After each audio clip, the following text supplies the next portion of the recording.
So, everybody, thank you so much for coming to class. There's going to be a couple things we're going to go over before we get into this at velocity. We're also the class that runs right into the lunch break. And so Antigone and I will hang around after class to answer questions and everything else like that. Please feel free to go get food, but also if you have more questions afterwards, we kind of got that free spot where we can spend a little bit more time. Both of us are super question oriented. If you do not understand something that is said during class, hold your hand up. We will talk about it. Because the idea here is to get the knowledge base to increase, and if we need to slow down class, go over a concept, talk about an idea, that's the whole point of this. It's not here, you guys aren't here to just be in a lecture class. By the way, there's a Pell here.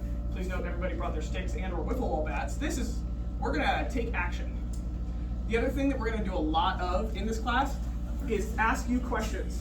Ask you to feedback information that has been talked about, because that's one of the best ways to learn. The human brain learns in play and repetition. If you do not feel comfortable answering the question, if you get called on, you can pass. We also believe in consent. And so please feel free to be like, nope, not yet. Also, there's no wrong answer. This idea of like, I'm asking you a question to see if you know it or not, I'm actually asking for your understanding at that given time. And that's data for me about one, how you heard me, and two, how you're processing it. There's really no wrong answer. No, it may be a little bit of a correction or an addition, where it's like, hey, that's like 2 stages back, or 2 stages before, or this is how this aligns.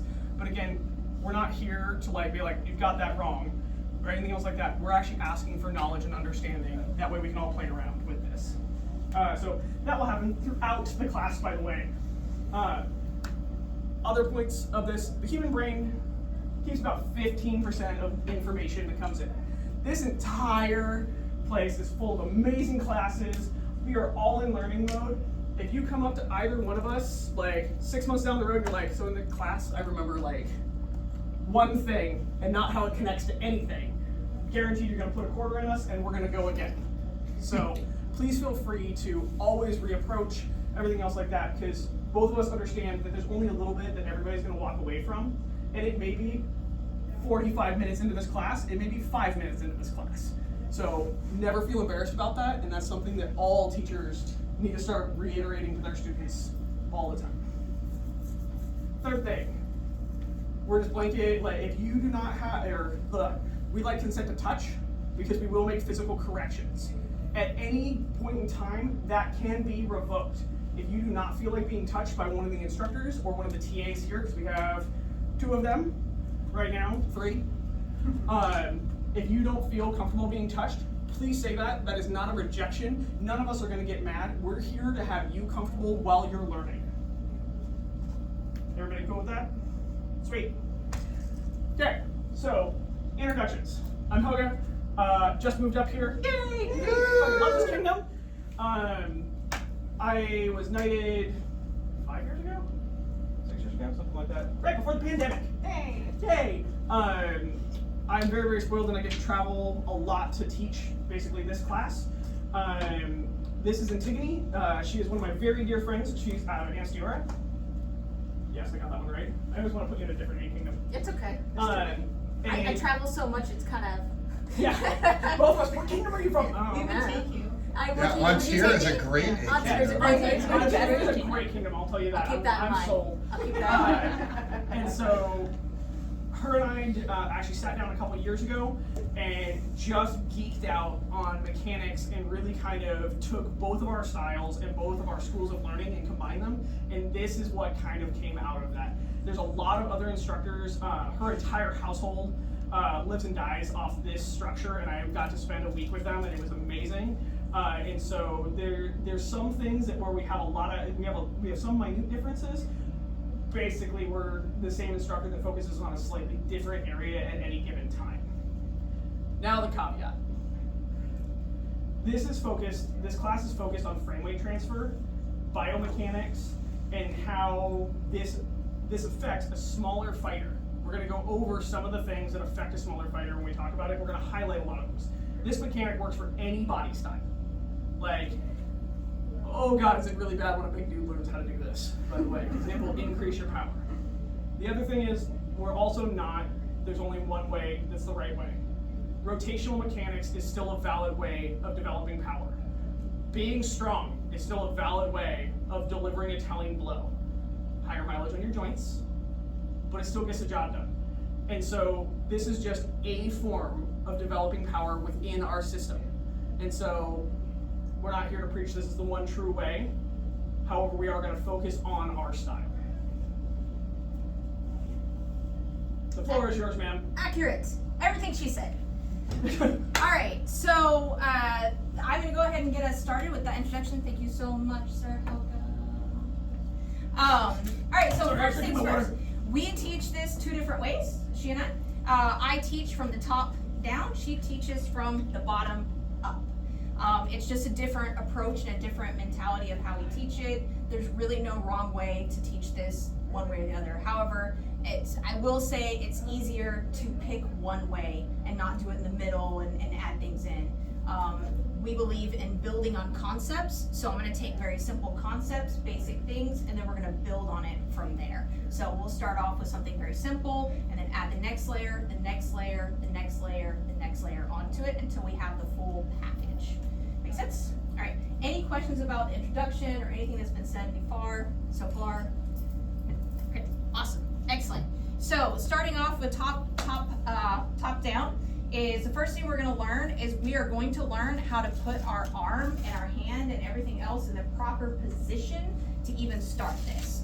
So what that looks like is we are going to take this and we're going to hold our hand up like this. There, we got it. We want our palm to the sky.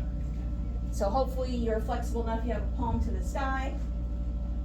Okay, and now what we're going to do is you see how this is in line? I'm going to actually take my palm and I'm going to rotate it back. All those stretches we did earlier, they're very useful to help you get to this. So your elbow should be in front of your palm, like this. And you can go further back, but at least to here. Okay? Perfect. So this is our starting point of where we start to learn from. And then I have this handy dandy little tool. It's also my stool. But what we do with this, in order to check this, and to learn it from the beginning, we've learned that if I put a weight here, and then all I do is then serve my weight to the person in front of me, this is our mechanic. I'm serving it to Helga. Helga's gonna take it back. She's gonna serve it to me. I'll pick it up, and you see, where is our elbow through this? It's in front of my hand until the end. What happens when your elbow goes behind your hand? Does that. So everybody right now, I want you to look at the angle of your hand, and now put your elbow behind that hand. What happens? What happens? You Your start to palm dump it, right? dumps it, right? So we're gonna test this, and everybody's gonna get to hold the plate. Show me how it's done. Start passing it around the circle. Pass it around. Pass it to the person next to you. Pass it to the Take person it, next to you. and then you're gonna pull it back, and then elbow's gonna come forward. Yep. There you go. Now right here, I'm gonna use an example. Is that okay? Right here. See how straight this is? When I pass it to Helga, what was my elbow? 90 degrees. So we want to keep our elbow in this 90 degrees at the least of 45. We want to keep this. The reason why is if my elbow's like this, it puts a lot of strain in these tendons in the elbow, and that's how we get. That's when we get surgery. I don't want it. So if your fighting style now has a lot of, you feel it a lot in your elbow gets swollen and stuff like that, this will fix that, because you're not putting the tension, you're not putting all the weight of everything in your elbow, or the rebound of when you're hitting. So this is also building on this for a moment. While teaching this, because all of you guys are trainers right now, right? We're all learning to train this and teach this style. While teaching this, we tend to stay in that 90 degrees because that's the strongest form of our elbow, right? That's actually where all the tendons and all the muscles can fire all the way to your shoulder socket. Beyond that, we've now asked these to be real long and this to be real short, and so it has no other place to go. So this is the most mobile and stable and strong your arm can be. And so we tend to teach a lot of this and not allow a lot of overextension. In an actual fight, one of the things that I'm trying to make sure I never do is get to full extension. Like, full extension is where we get joint damage because now we've clacked everything together, and I never want that, right? And so full extension for me is this. I work to never get past this fighting ever. Oh yeah, no. So Even being a short shit, here, what I'd where like you to do 2 is inches take could this change one, my game. Put it back here. I'm perfectly fine preserving my joint a lot more. Yep. And then because all we're trying to do is we're isolating the elbow, And not catching just it, in a we're not snap, doing any right? rotation. Even Everything. Just Everything. Yeah. It's a golden rule. Yeah. Never get your joint to 0. Yeah. Yes. Becomes a failure point. Yep. It is failure point, and we don't want to injure ourselves. How many people want to be fighting when they're 60? That's only 6 more years, come on. When they're 70? Excellent. So one of the things I corrected, and if you were, I know we were doing 2 different things at a time, but one of the things I corrected is when I did this with Helga, what did we not move? Body. The rest of the body. What did we only move? The elbow, the shoulder, and then the hand. So this is isolating, and we're teaching isolation of movement. Because if I can isolate and really focus on this movement without all the other stuff, there's a bunch of noise there. This lets me train Guess this what? one specific. Put it in your left hand and now do it. Yeah, we're gonna go back in the room. Because guess what I believe in? Using both hands. Oh wait.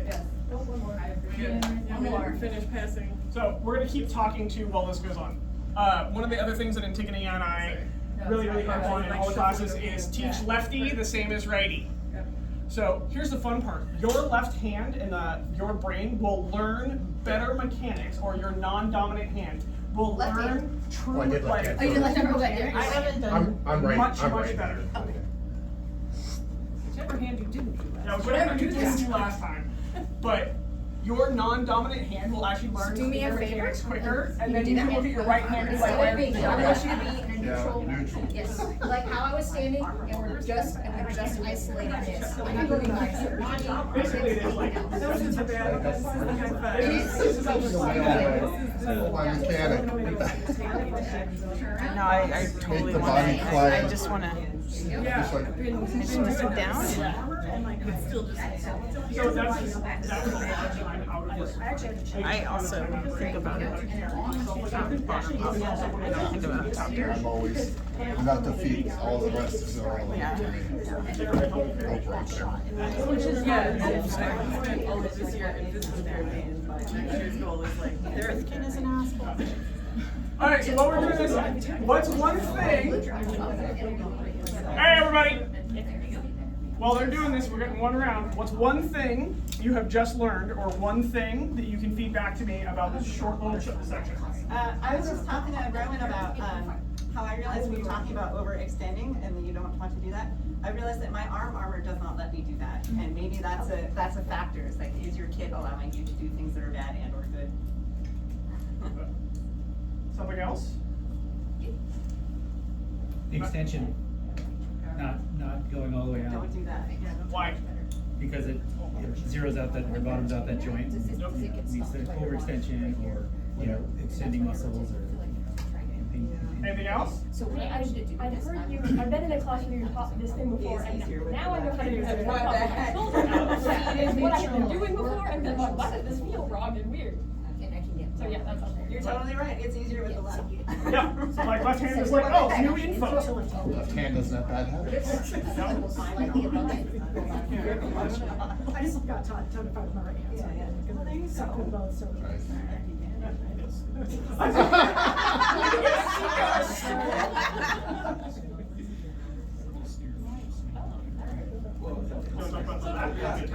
think it's like there's less conscious thoughts. I love that. Helga loves lats, so Helga's gonna do the lat part. Alright.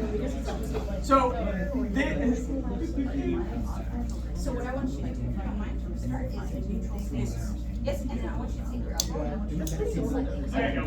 Now what I want you to do is bring your elbow. It's like you're doing something and you're fiddling with it, like, As soon as that last one's done, we get to go to the next part. And then don't. like this. And the reason why here is because your elbow up. See, if it's here, you want to rotate it, right? Because All right. I can get here. Now we're going to start, because we're doing top down. So the next part of this is how we start connecting this to our core to generate power. Because eventually, by the end of class, we're going to get to the feet, which is my favorite part. But we got to start building down to it, right? This is not supported through rotational mechanics, by the way, very well. Because it actually, rotational mechanics tends to leave the shoulder behind.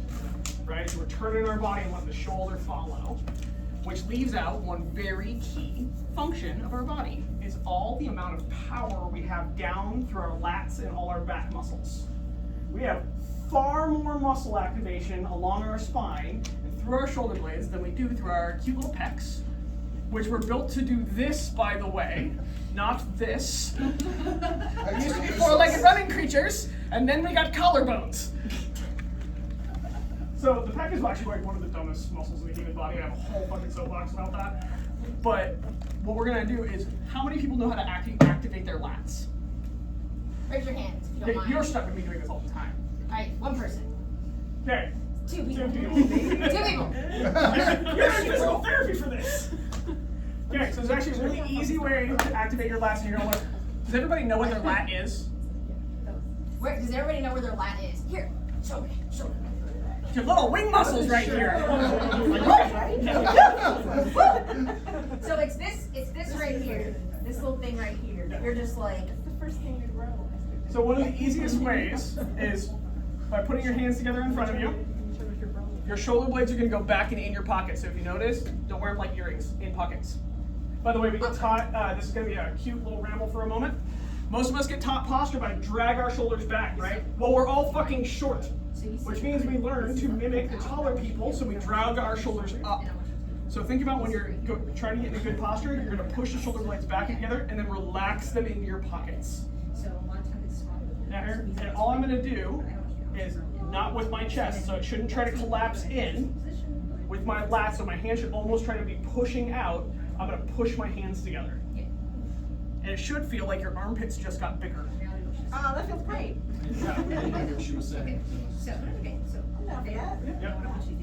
So how many people had that my armpits felt bigger sensation? Everybody got it? That is your lat. You're going to use this muscle so much in this style, by the way, which is the reason why we train on both sides, so you don't walk around with one wing. I don't want you walking around like this. Hi, I'm from the Helga school. That's the lesson where we fight on both sides. Little tiny hand over here. The fuck? A question, but as you do that, I'm watching a couple of people lose their pelvic. Yes. We're gonna work on that. So this goes down. So down. this is gonna mess with your posture and how you feel and everything else. It's gonna feel very, very wonky. And that's what we're gonna go through. Is we're gonna end up with this is teaching you how to do all of your posture, so you go back into what we call a stacked posture, stacked position. Very strong. Which is very strong. Yes. So, but in order to get there, we're gonna have to mess you up first. Oh, I totally forgot the 101 on something here. I am so sorry, Antigone. It's okay. There is a difference in muscle bracing and muscle tension. You've been through this lecture before. When we brace our muscles, they bow out. We are bracing for impact. Many of us got taught to brace our muscles is a strong thing. A hard flex, everything else like that, and then we got taught to just basically rip our body through it. This style involves a lot of long tension. So everything, you should be able to be in position holding weight and still move fluidly. If you feel like you can't move that muscle, it means that it's braced. It means that you're hanging onto it. You're flexing it really hard. And in fighting, if you have a flexed muscle, it is committed to that shape until you release it to then ask it to do something else. A muscle in tension is like a half-pulled spring, and now you can make a decision what to do with it. I'm watching you over here like, son of a bitch.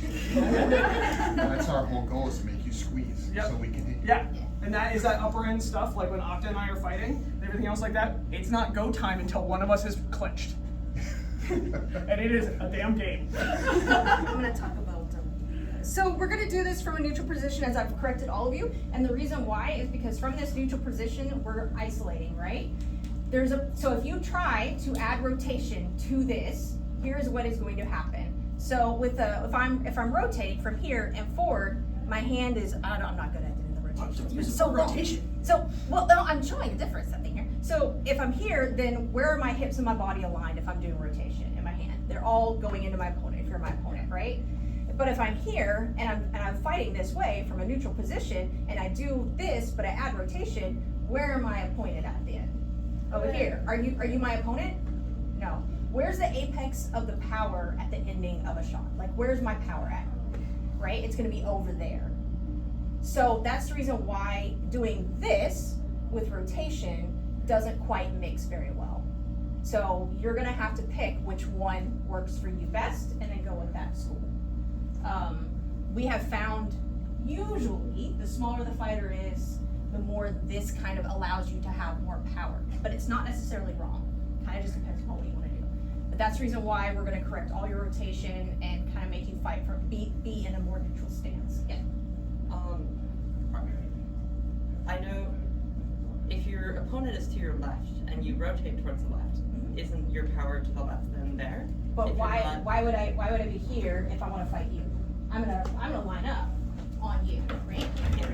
And then if you take like a step out. Right. I can take a step out, but then still position my hips towards you. Yes. And that's how we do it from a neutral position. So this is my bag, right? And I'm gonna step into my bag. I'm not going to step like this and throw. Instead, what I'm gonna do is I'm gonna step like this and still have my hips pointed. Where my hips land against my opponent is where my power is. So if my hips are centered with my opponent, wherever my shot is gonna land, that's where my power is. Okay, so if I'm over here, my power is gonna be here, which means I'm gonna lose power here. I haven't hit it yet. If I'm over here and I throw, then I don't have all my power, right? Your power breaks before it gets there. Correct. And that's the reason why we're doing this from a neutral stance. It's because it's very easy for me to see where your hips are. Your hips aren't gonna have to move a whole lot. It's much easier to do from here. Now, later on, yes, once you know this, you can move all around and do all kinds of cool things with it. But for teaching purposes, this is the easiest way to get it all to line up so you can learn it. This is something that takes a long time. You're not gonna learn it all in like a month. I think most of the students that we've had, in order to get to a really good spot, is 6 months to a year, depending on who you are. So, this isn't something that you're gonna learn overnight or in 3 months. It takes time, work, and a lot of repetition, which is the reason why we want you to protect your joints. The more repetition, the more harm to our joints. Okay, so this part we started here, and we learned our elbow has to go in front of our hand, right? And then now we've added where our lats and our shoulders have to be down. Very good. So we're doing like this, right? Okay, now my lats and my shoulders are down. Now what do? Now what I'm going to do is I'm under tension. I'm going to, as I pull my elbow forward, release that tension. So under tension, release that tension.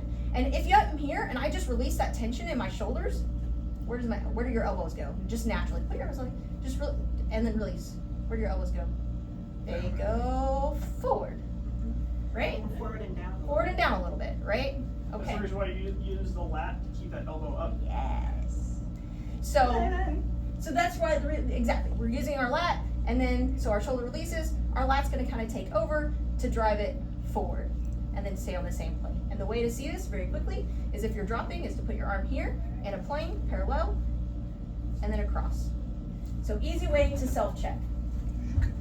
I believe in self-checking and giving you the tools to do so. You can also use that, a stick, or anything else, but I use my hand just because it's easier for me. I have a question. So guys, the goal. When you get better at this and you translate it into the fight, Yep. do you have to have tension back here? Like, can you just start relaxed? You can. The problem is that if you don't have any tension at all and you just go relaxed and forward, you're not going to be engaging those muscles.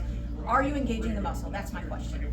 Well, yeah, because when I go forward, Okay, as long as you can engage the muscle, like you could sit here and without the muscle, but as long as you're able to engage the muscle to drive it, to start that drive with your elbow and to hold it, then yes, it's totally fine. Yeah, that ends up being kind of whoever it is doing right? I it. just like I feel like if I start really tense, Yes. then I forget to relax. Yeah, no, totally. Something I struggle with. This is all Is when teaching. they say tension, they mean the lightest possible tension. Okay, Not clenched. so I'm probably doing it It's already. just that light. Yes. A little So- bit, Yeah. So it can go. Right, and that was the first conversation that she was talking about versus like holding it versus tensioning, Yeah, right? just- yeah. Yes. I want enough support through my body that I feel like I can activate the muscles. Right. And Okay. if I am too relaxed, what happens is I'm out here floppy and then I've got to engage before I can go. Right. You're going to find how much muscle mass you need to engage. Also, as you get stronger, there's less engage. You're going to have to engage less and less because you just have enough already there to get to it. When you aren't physically, like, if your lat is very tiny right now, you're going to use all of it almost all the time, and it needs to not be like clenched down, but you're going to have most of it. You're going to have to like think about that and get it down into the socket, and you're going to have to think about using a lot of that muscle. And as you develop this style and develop the ability to move your body through this style, you get more muscle mass, which means you now have access to more muscle mass to use at any given time. Now, So, can I ask a question or make a statement? So you talked about engaging the lat, but you also talked about adding tension so that it's go without tension go. Right. And you also talked about stacking. Yep. So my concept on this, correct me if I'm off topic, is that relaxed leads to the stack. That now everything's there's enough tension to where it's just go. So it's not holding that. Right. Like some people say, I hold all my muscle and tension, so I Right. have to do that, but they don't realize they either tear or they have to relax them. So most of the time, people use tension as bracing. Right. They're actually That's- bracing. That's And why we're talking tension, bracing, that. So Yeah. relax and stack. Yeah, relax and stack. And the more you are over your body, and like, if you can imagine, you want a little bit of tension all the way through your body all the time. So we're gonna speed up to this for just a second, and then we're gonna go back and put you guys back into from top down. Is all of our body fighting? Everything from my big toe all the way through my body has a little bit of tension, so I am able to move across in the fight and still stay fluid.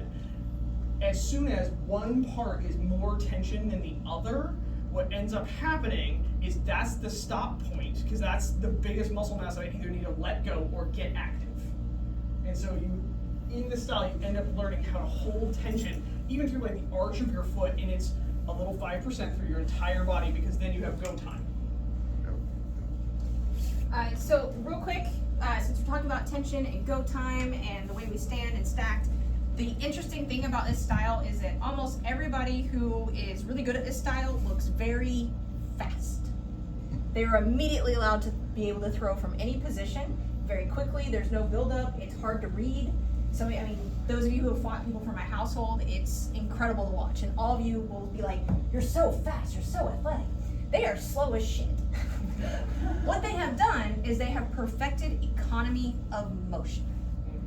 Through perfecting economy of motion, we gain time and measure and all of those other things. We also make it to where it's really, really hard to know what I'm gonna do. So if every single shot I throw starts this, what am I gonna throw? You don't know, right? You don't know until I change the angle of my hand or do something else, right? So I have gained more time for me and less for you. And that time is really, really, really important the higher up you go in fighting, in my opinion. That's my personal opinion. So you gain that with this, and less tells. That is kind of the upside of it. And so downside of it is this can be very tiring. It also requires you to be a little bit more athletic. So you're gonna have to go to the gym. You're gonna have to lift weights. You're gonna have to do some Olympic weightlifting. You're gonna have to go and do some cardio. It does require that, and to fully embrace it. So there is that part to it. So if you're just like, there's no way in hell I'm ever going to the gym or doing any of these things, just realize that there's a certain cap out with this. Okay? Awesome. Ready? Next? Yep, that's next. Indeed. So once we've gotten here, we know this is moving, now we've got our tension, but what happens when I do this? What happens to my body? If I'm here and I do this, it creates a curve, right? Yeah. Everybody kind of gets a curve when they're like Yeah, that. it's weaker. Right, and they're just like, well, everything's up here. and Everybody it's put weird. your body into that position Yeah, and feel it. Yes. Like what happens when you flare that rib cage? You know Well, that. No, you don't have to. Also, can you access your abs that way? Yeah. Can you access any of your shut up? Can you explain what flaring your ribcage means? Yes. Yes. Okay, I'm just Over gonna there. close for this. Oh, so in the camera. Fuck. Okay, flaring your rib cage. You're really good at it. Flaring your rib cage. So our rib cage actually acts like a bell on our body, by the way. Most people don't actually know how to breathe. That's another rant we can have after this class if you want to learn how to breathe. But a lot of time when you ask people to bring their shoulders up, you will watch the bottom of their rib cage, that bell will kick forward. right? How can you use your diaphragm right now? Can you take a full breath at all? Like that?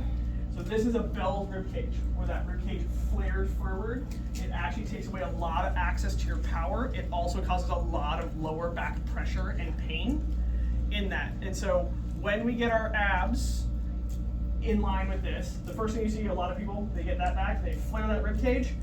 Ask them to tuck their belly button to the point where we put our shoulder blades in our pocket.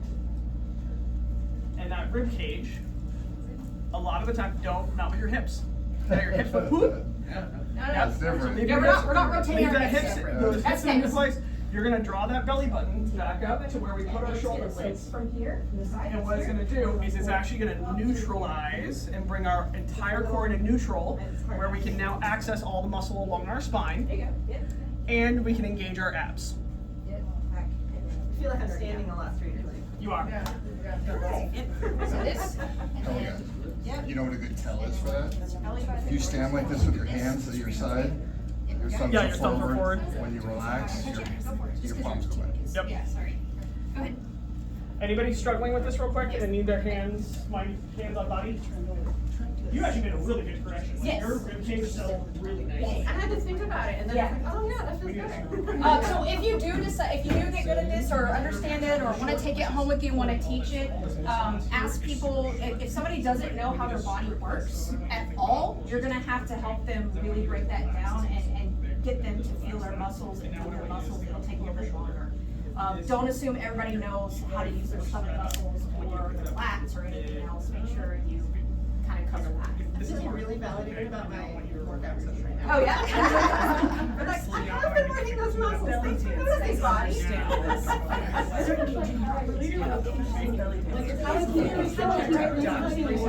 People first are like, oh, then do this. You don't inflate your chest. And this is really fun because you can tell when you now you're gonna be able to see when you're fighting people and you see these people who fight like this, right?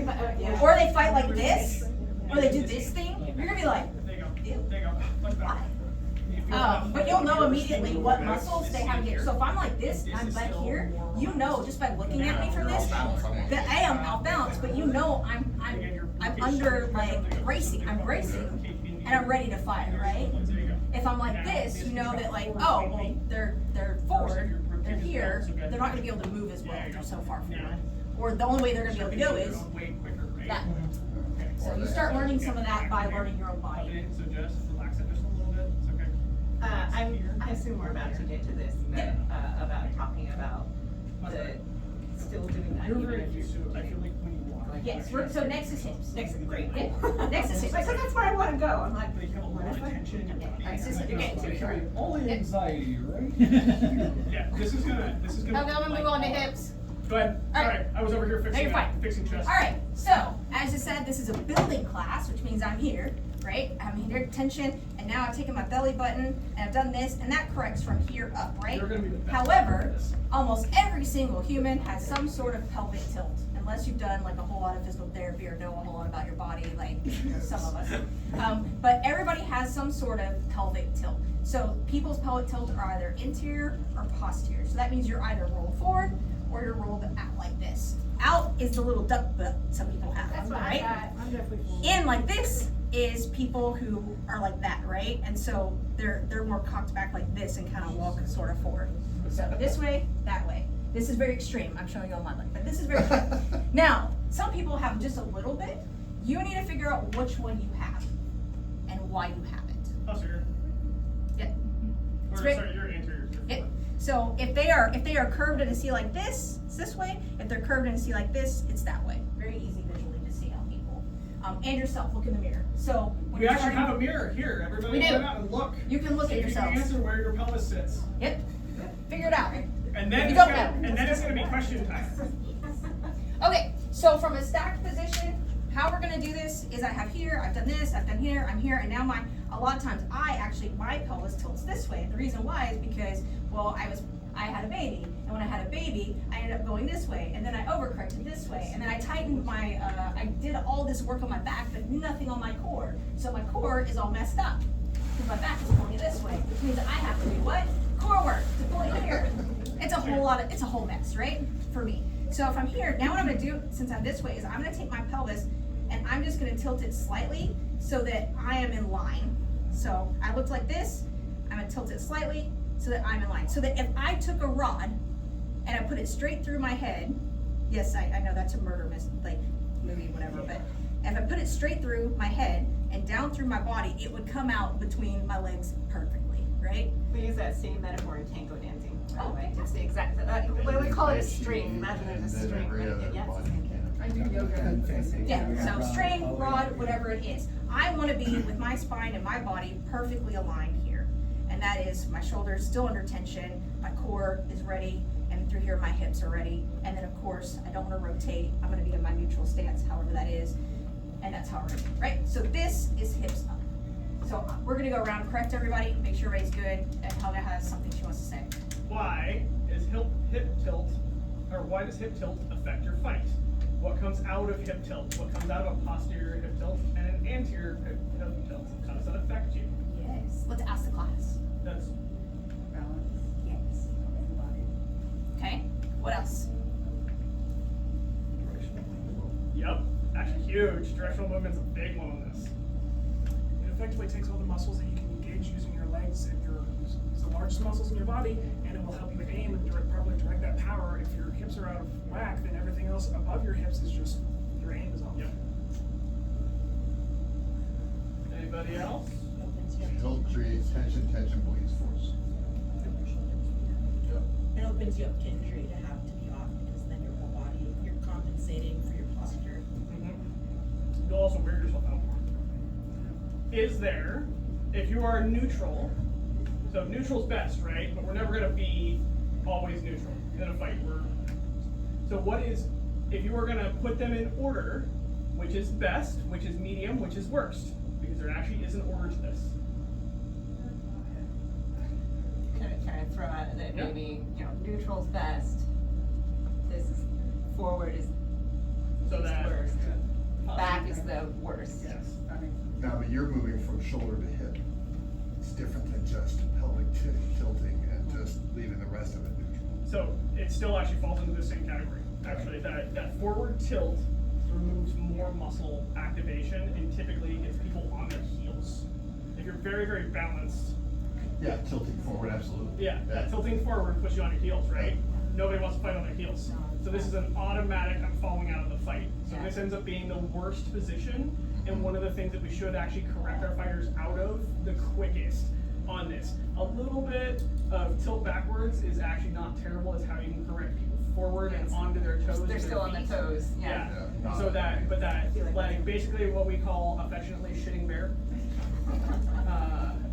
is Well, that's it. yes, is so that pelvic tilt where you're all of a sudden you're just like, I'm showing my dick. This is actually one of the worst positions to be in. Also, it makes it so all your steps are coming out of your quad. You can't actually activate any of the glute. It makes you glute blind very, very quickly. And this is the biggest muscle mass we have for building tension in the fight. Questions so far? Nope. All right. Now we have done from here to here. Now we get to do the feet.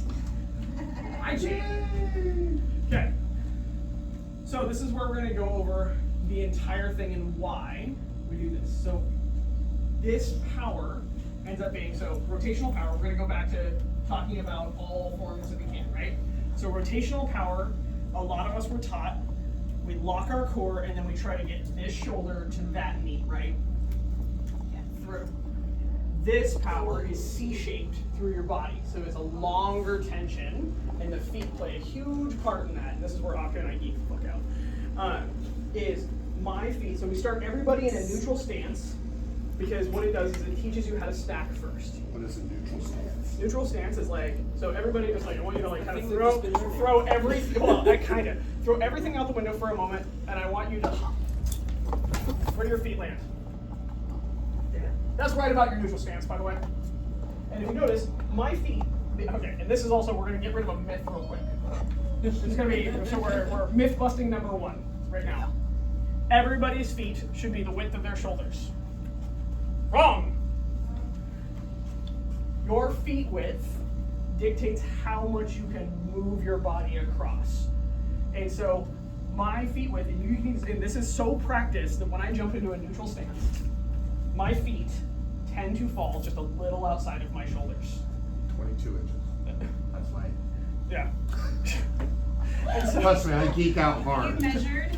Absolutely. 22 I walked with my Your eyes closed. Majesty, I put dots. You're showing off 22 inches? Jeez. That's a different class. Challenge accepted. Remember, I have my wallet. So the smaller your fighter is, the more this is going to be a problem. So like for me being so narrow, when we were doing this, we actually did my feet kind of here-ish. Like, oh, we talked about, oh, this should be perfect. It ended up not being because I'm so narrow, that did not create a stable base. I was still topsy-turvy, wavy, falling over. And this is where she was taught. And, Yeah. and all the guys in her household would harp and harp and harp and harp. And I walked over and was like, can you widen that now? And now she gained a stable base. This is going to vary from fighter to fighter, by the way. The thing is, we don't want to get so wide, so put your feet really wide. And now can you move? Like now your hips are locked, Like right? that. So I agree. That's for stretching. it's for stretching, and also the further you get down in your stance, the more motion you can make. But we're in that neutral stance, right? And so this is how you can teach people to find where they can actually move their hips. Is put them too wide. Everybody too wide. Where can you move? Cool. Bring it in just a little bit. How much can you move? Bring it in just a little bit more. How much? And see, now I found that all of a sudden now I can start pushing my feet back and forth, and they want to pick up. Too wide, my feet don't want to pick up when I start moving my weight. So this is one of the ways you can teach newer fighters how to explore how wide their feet should be. You can also feel tension, lots of tension, so you find that optimal spot where, oh, this is no tension. Oh, here's just enough. And also now if I move, I'm a weeble wobble. Yeah. Weeble wobble, fall down. So, Real quick, don't mind. So one of the things that I've noticed with teaching a lot of newer, shorter fighters is that when we're teaching this, one of the things I kind of help with is I sit here and I get them in the stack position, I fix their feet, and then I ask them to like do all the movements, move around, right? And at any point in time they fall or move like this and they're not able to maintain this stacked and then move, then that's the wrong width, either too big or too thin. So look at their shoulders, look at their head as they're moving. Are they falling back? Are they moving like this? Are they doing like that? And if so, then you need to make a little bit of correction. and as they're moving, how stiff do they get? Yeah. Are they getting stiffer to try to create balance? So And so a lot of this was actually because I have an inner ear issue and I fall down very, very, very, very easily. So we actually had to do a whole, like how many months? it was 4 months of me grabbing a wiffle ball bat and putting it on the ground and running around like a stupid game to get myself dizzy. And then I would play with my own footwork to figure out her balance issue. Well, so Antigone, if you put her head, hang on, I'm just gonna do it to you, sorry, we're gonna trust fall real quick. So as soon as she leans her head back, she doesn't step back and go, yeah, she's like, fuck you. So if she gets her head back in the fight here, she cannot recover. You can actually watch her buckle. Yeah. And so we had to figure out where her balance was to get, so as soon as that head hits there, she now knows to take a step. I have to take a step. And we had to figure out where her feet were actually balanced first. I would get myself like, Hans made fun of me so many times, so I'd walk out to the pedal and like run around, get myself dizzy, and then stand at the pedal and be like, where do I need to put this foot to refine the balance? And then we'd hang out and I'd be like, sweet, I did this thing. She's like, you're a fucking nut job. So the same thing going forward, and forward is more problematic for most people. Going forward, if I have my head and it's too far forward because I have this issue and I have that helmet on, if it goes past here, I will I literally was like, I will also fall. So what that ends up looking like for me is from here to here is I don't lean back and forward or do all this motion. That doesn't work for me. I will fall down. So that's the reason why we worked and geeked out on this so hard and found it. But it works for everybody. So the next thing we're going to talk about, by the way, is why the big toe matters. And all you guys are going to roll your feet around with this. Wiggle your big toe. If your big toe is not touching the ground, you cannot hit them with the earth, by the way. Because our body is actually built in that leg. We actually have so much more mass and balance with our big toe on the ground. It's the reason why it's so dangerous if we lose our big toe. A lot of people lose their ability to balance once they've lost their big toe. You can lose the outside 3, nothing. Inside 2, fucked. So, what? Look, you are the more eloquent teacher than me. I haven't talked about buttholes at all yet. So everybody, I want you to actually stand in that neutral stance. So you're gonna jump up and down and get in that neutral stance, feel that. And I want you to stand on the outside of your feet. So we're in a neutral stance where you can move your hips, right? You're on the outside of your feet. What the fuck happens to your hips now? As everything's locked, right? You are in a stance and you are stuck. I want you to think about rolling into the ball of your foot and leave your big toe off the ground. Like lift your big toe up. Where's your ball of your foot? Ball of your foot's like right here, by the way, guys. Yep. This is why Helga's barefoot. Yeah, this is actually the reason why I took off shoes today. So that big toe's off the ground. What still happens? Your body's kind of still loosey-goosey, but you can't really move, right? I want you to put that big toe on the ground. Now you can push, right? This is actually super common and really easy to see in videos, by the way. When you see somebody heel stepping, that big toe is, and then they roll forward, that's when they're making a choice because now their body has found balance again. So they're super easy to time. And the other one is you see them throw and they throw backwards.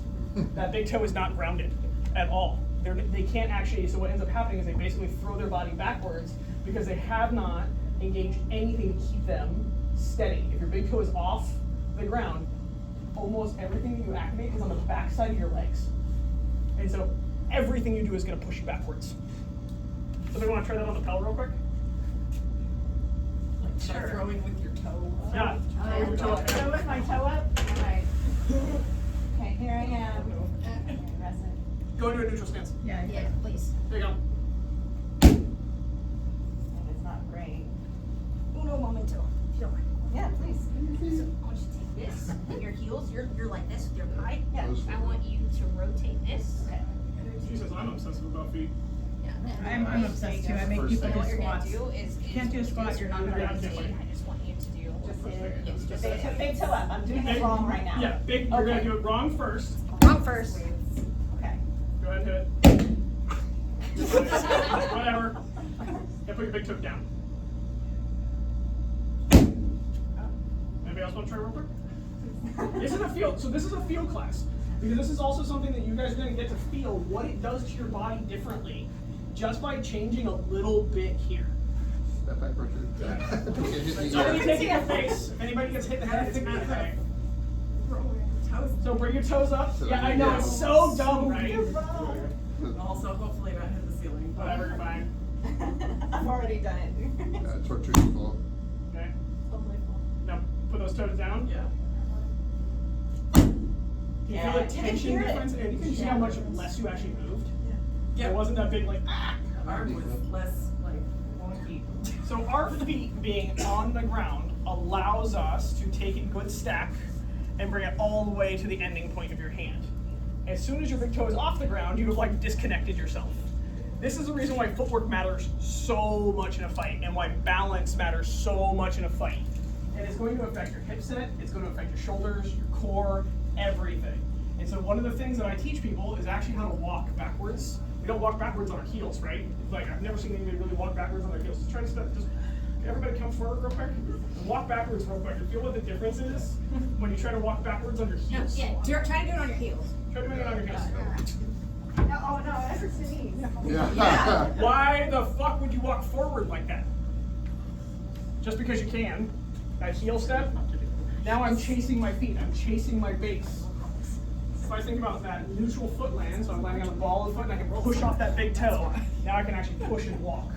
The PT for my knee injury was an awful lot of walking backwards because my PT was like, you're just gonna naturally do it correctly. Yeah. Going backwards. You can teach people to walk forwards by getting them to walk backwards so much faster and teaching them what muscles fire that way. Also, it's really easy to integrate in your daily life. I'm just gonna walk backwards. Get on. The amount of like walking around and pacing I do at work and just working on like this, like just naturally to like help correct all this stuff. Like when I was going through it, all the time, constantly. And at work, people are like, "What are you doing?" I'm like, "I'm just walking." They're like, "Okay." now I have my own office or I work from home, so it's not as big a deal. I can do this, but like just walking to like dinner, getting out of the car, walking to dinner. Like Consciously just, thinking yeah. about how you walk will change your fight. Oh yeah. End of story. My coworkers laugh. Yeah. I don't care. I don't either. Alright, so are we ready to start playing around with the pedal and tying this in and talking? Kinetic motion all the way up and through. Oh, yeah. Yeah, that's what I was going to talk about. Then we're going to talk about frame weight across. Yes. And that's how we actually generate the power. So we're going to tie everything together. So we teach everything in like little blocks, right? So all of us are taught in the SCA, don't throw with your arm. And then right where we start talking about this, right, is like, use nothing but your arm for a minute. The whole point of this is we're going to make a complete power stack in this with each moving part. Nobody's going to learn by just watching us do each piece in part, by just doing it all at once, right? So the idea in training is break it down to a consumable chunk. Because if I can fix part of this, all of this, by the way, meshes with the old school rotational mechanic. Almost all of this works with the old school rotational mechanic. So you can pick up a piece of this and play with a piece of this and not lose all your fight all at once. And then pick the next piece and go from there, the next piece and go from there, the next piece and go from there. And eventually you actually change how you can generate power. So there's one thing that I do want to talk about with hip rotation versus pushing your hip forward. So this is where we're going to go with falsehood number 2 that has been perpetuated in the SCA because many of us weren't martial artists when we got into this. And so we kind of bastardized martial arts without education in it. And we got to learn hip rotation, which is a fucking lie, instead of pushing our hip to the point we want to deliver power. That is actual. So we use push the hip. We're actually trying to get rid of that idea of rotate the hip, because as teaching people that haven't been in martial arts before, they will think I take the point of my hip and I rotate it, right? Versus if I think about pushing my hip to my opponent, I have now pushed forward. It's a different motion completely. My body is still on line and my hip has moved, right? Again, please note that how diggy my big toe is in the ground. We're gonna keep going back to this. With that rotation, what ends up happening is I can stand tall doing it. I can throw myself over. This is a very, you end up sitting into this. This is actually very classic martial arts. And again, it came into the SCA, and then a bunch of people that had no martial arts background went, oh, you're rotating your hip. And they went, well, fuck if you'll keep that idea. And it's gone and bred into, we twist the hip. And we rotate that hip, and now, again, I'm fighting you over here, right? And please note, my feet are still here. Where is all the tension going in the joints? Unless I know to vault on my feet and release the tension out of my heel, everything dead stops in my knee. What is one of the most common injuries in the SCA? Knee. Inside knee tear out, right? Oh, to be fair, that's not how I did it, but yes. You're just going to go where your front toe is pointed, because that's where your knee's going to want to go. If I'm going to fight you, my toe is pointed at you. If I'm this way, if I'm moved, my body wants to go that way. Naturally, our body wants to preserve joints, and then we get into a dumb sport like this, and we go, fuck our joints, I want to hit him. So this is where we're going to start bringing this all together. But I'm going to have all you guys play in the Pel real quick, because this is as we're building this into being able to deliver a good blow. I need to whip the ball back real quick. We're gonna do 2 sides of the Pel, because you're gonna go through this really quick. You're gonna walk up to this Pel, and you're gonna be about 2 inches away from it with this on your hip. And I want you to think about, I rotate my hip. Please note, there is no depth change to rotating my hip. If I push my hip, I touch the Pel. Hey. Right? I have now moved part of my frame towards what I wish to hit, which means I've taken that power and delivered it to the thing I want to say good. If I rotate, I just have to hope I hit them in the arc. My power is on this arc, burst through. And I note that works for both swings and stabs. It does. Yeah. It makes a thrust come in like a truck. Yeah. All right, everybody grab a whiffle, come up, touch your hip to the belt. We're about 2 inches off. And actually, we can probably do 3 people out of the 3 or 4 people. So that push, remember, don't hit it. Yeah, that's what I use. I use them to hit my head. It's okay, I don't push these things all the time. It's like different on the same topic. I ended up on the ground in front of Now try to rotate. Showing it off. I teach people have you ever hip check somebody? This is something that I think you should pick up while you're teaching. Pounding the knee. Yeah. doing this is a competition. I saw a bit of rotation. relax the tension out of your body. I'm gonna teach you to relax. I have terrible anxiety meds. It's first for this, right? And That's then what part you of did the is you stack. still rotate. I don't want you to go shit motions, mouse towards it. I want you to drive it. Push forward. See how I'm going? Forward. Alright, let's try it. Touch you real quick. Feel here. Put this right into your hips. Because every time your hips are touching your shoulders, sit everything down your hips. Your hips and your knees. Knees and your feet. Allow yourself to don't use this thing. Held with your flat. Run it into your feet.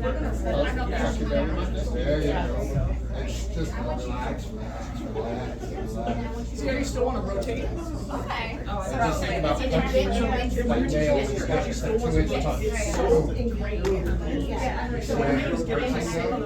You carry a lot of tension in your back and right here. Every toe is right now. Sit, bring everything down, and then you're just slow. Some people, if you just hold the big toe to the ground, end up having to buckle with the knee and they still rotate. Just sitting everything down like trying to flat bench front. Just sit in a chair, boom, just touch it. Yeah, see, look at your alignment. You're here, now straight. There you go. Sit, this, everything you sit, you arch backwards. Just relax your chest. Bad, you're still a little bit. Tuck your chin, put your chin in the pull, so where your center is. Because I initially was doing it all like this and couldn't figure out why I had no power in my shots, and then finally one day we caught on to that, hey, it doesn't need to do this, and we were like, peg this one, and just like that one, but it does still have some rotation in there, and so now this is to get a further like refinement now. There's a whole lot of dynamics. Even step back a little bit.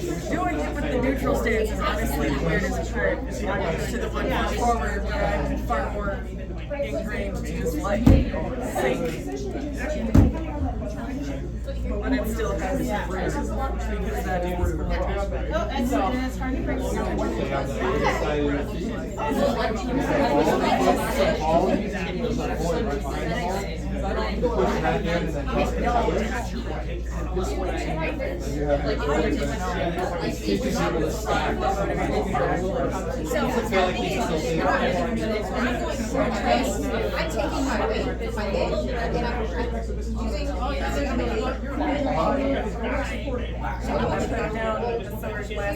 There you go.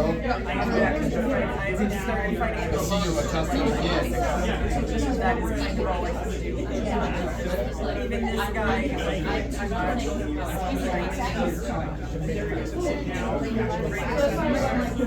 Maintain that. Now just think about rolling your flat bench or going at it.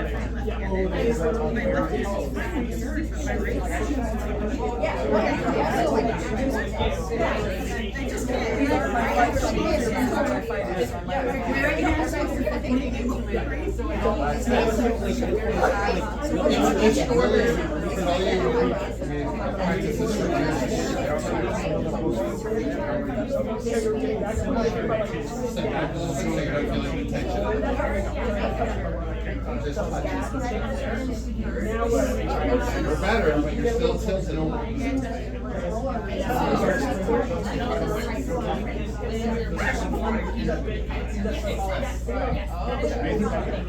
focus like right here.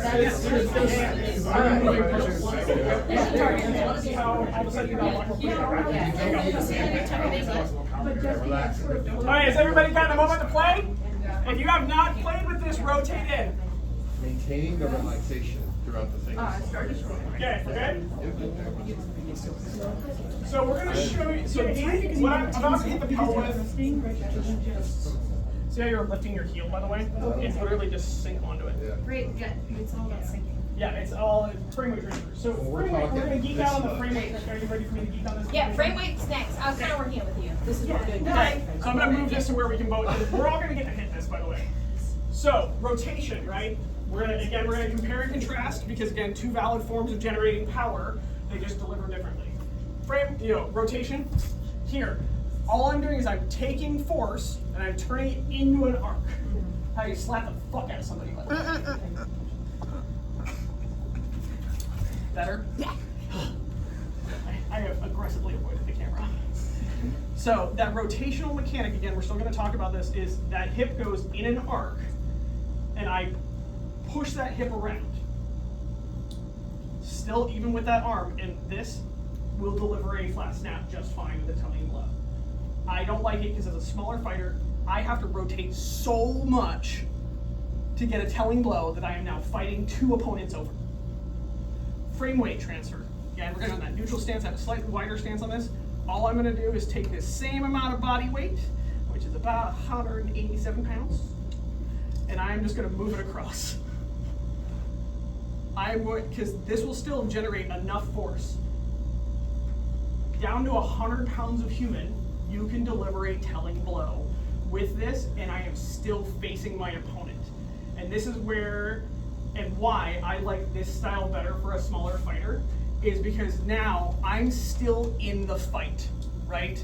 If I take a step across, I'm still facing the threat and can control it. If I have rotated to deliver a telling blow, my shield cannot get back, and I'm now asking my body to move in multiple directions at once versus that little bit of step.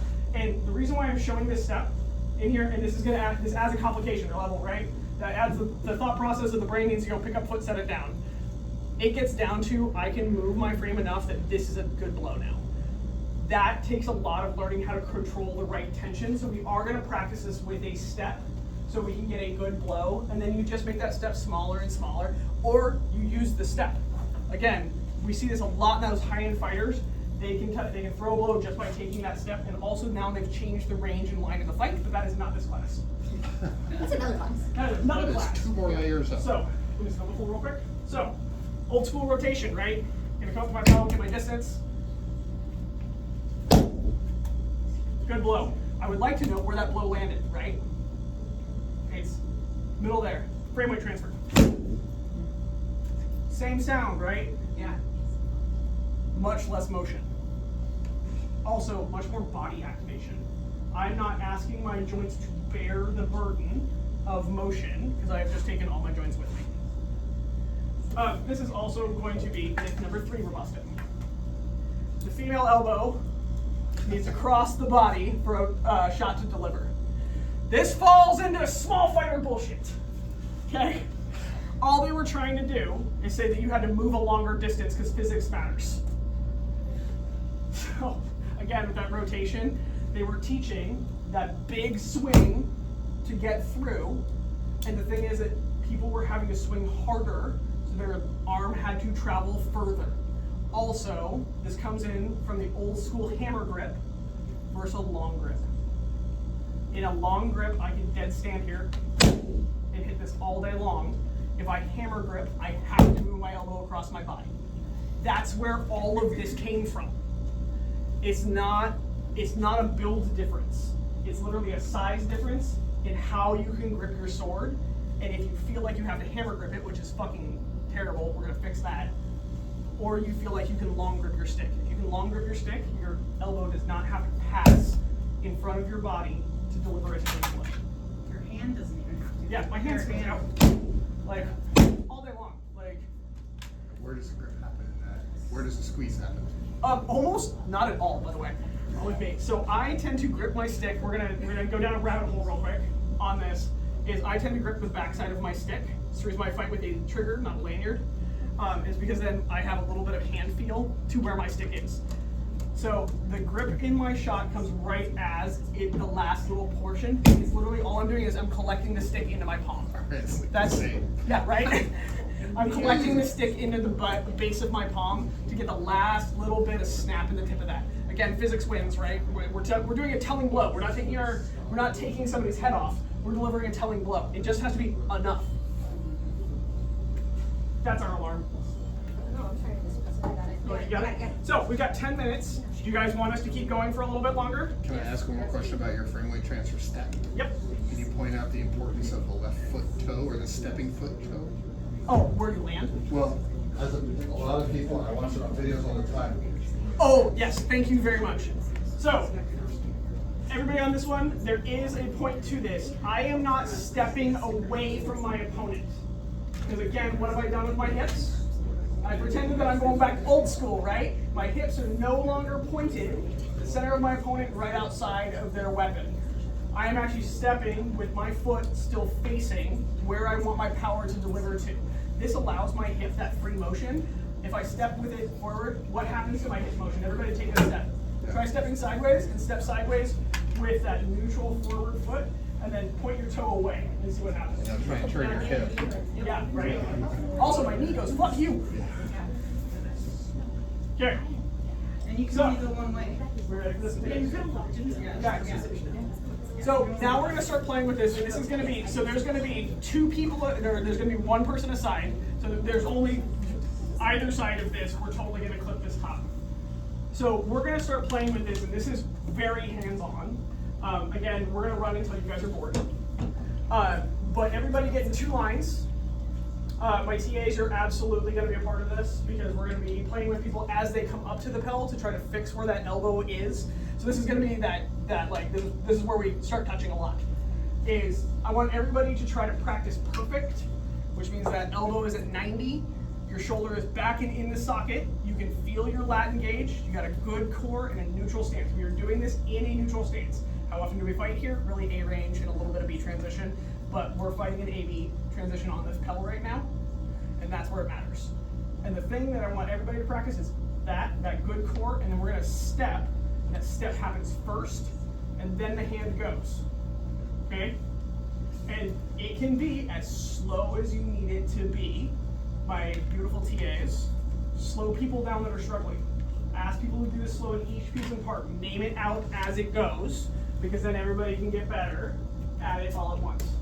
Here's the second lamp. So, Yay! real quick, visually, if you're a visual person, that kind of you need to visualize what you're going to do. What we're going to do is we're going to start here. We're going to push from here, and we're going to use our. It's basically the kinetic is from the big toe up through the core, then release the shoulder, then the hun goes, and then we deliver it into our opponent. So if you're thinking of it like a little red line or something throughout your body, it's up and through and into your person. Visually, if you're visual.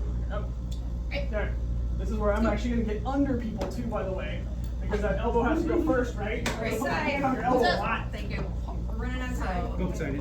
No, you got No. There you go.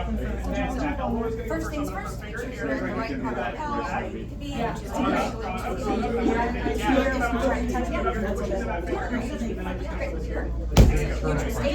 which is Right?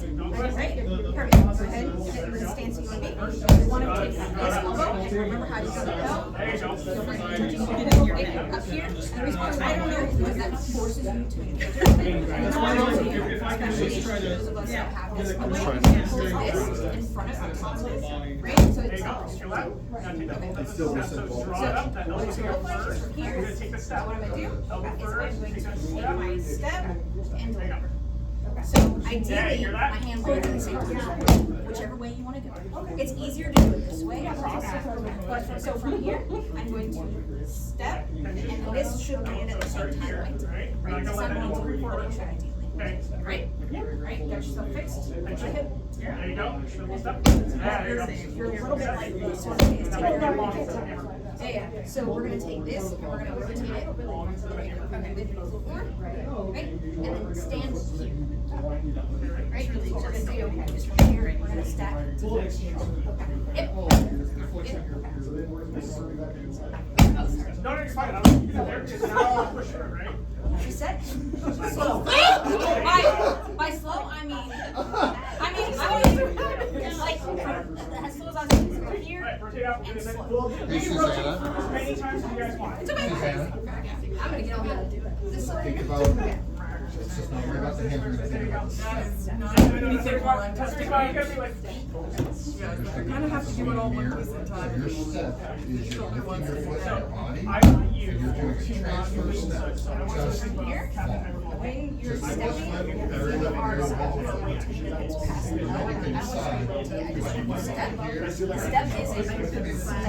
The step is step. Don't think about the lift as much as just. So I take a smaller step. Don't put it that way. We're going to sit down. We're going to go from here to here. You want to keep your frame in front of that. Yes. This is the end I think. So this is cross. And then still in the middle. Step is And I think I'm twisting it through. Just from here, because you're here, if I go here, I'm not going to just go forward, and I just go. Your hips are now.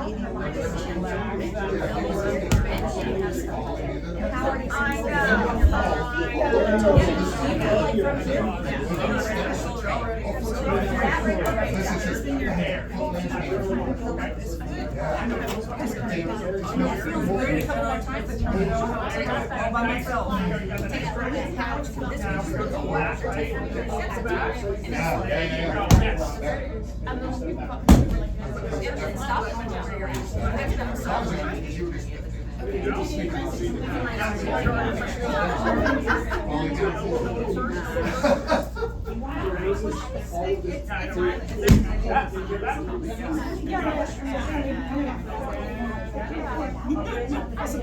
All the way up.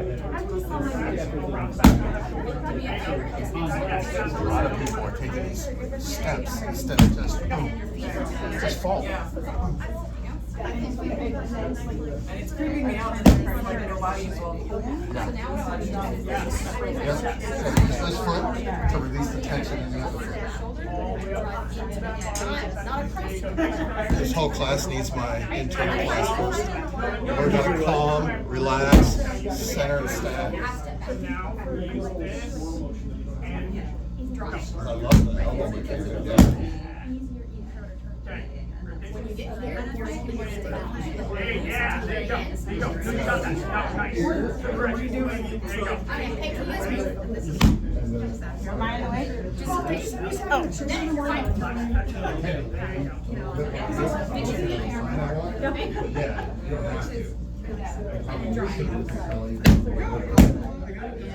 Think of it as creating strong. It's just flowing through the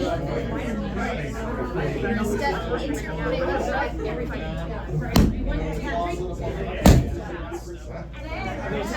Put a lot of tension in it. Relax until here, and then come in. And the hands, look, if I relax my hand, it has I'm good. So you can feel it. You get into here.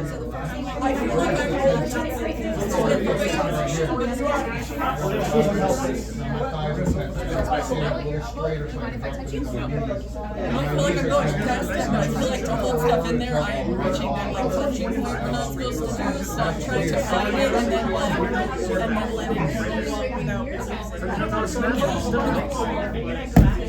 You're a little bit closer. And then you can turn it into a weight May I touch your shoulders and do that? Stay in with the target. Step across. You know, I've had a fight. I tried to do this at home because I use it the same where the right spot is. After a while, I don't have anybody standing here to help. So virtual fingers. Trying to drill it in here every time I see one of y'all. Don't twist. And there you go. And I tell good. And then you Still feel like I'm Something to work on. I'm almost standing now. I mean, I would Yep, stay at the same time. I almost feel like I'm really doing this little mini side crunch. See how you start to get it down? Like, here, and down. She's got it. She's got it, but you see Yeah, this is smart, for sure. Good. Good start. Yes. This is gonna be what you want. We need to collaborate on my internal martial arts class because that will teach people to stack properly. And that's what a lot of people are struggling with.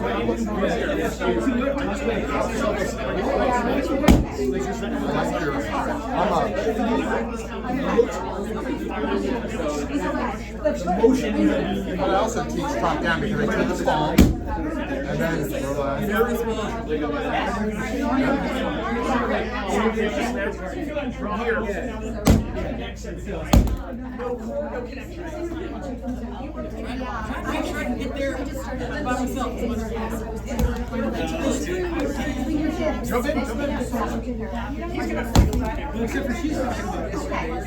So what I do is I empty all the weight of my balls on my feet. Like I'm gonna fall down if I relax anymore, and then I add a bit of tension back. Just enough.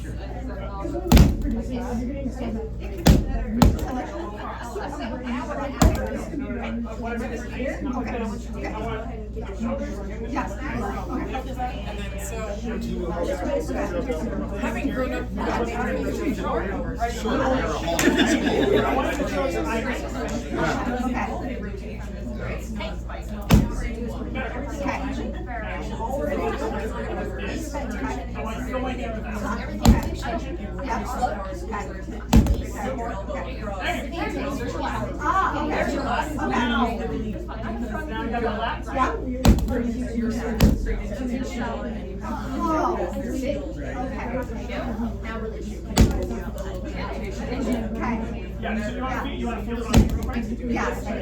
Think about this, and I think about it from the physical place. When I throw like this, a portion of my force puts out the end of my shoulder because I stop everything here. As soon as I'm here, the tension breaks through and my recovery from the offside is a gentle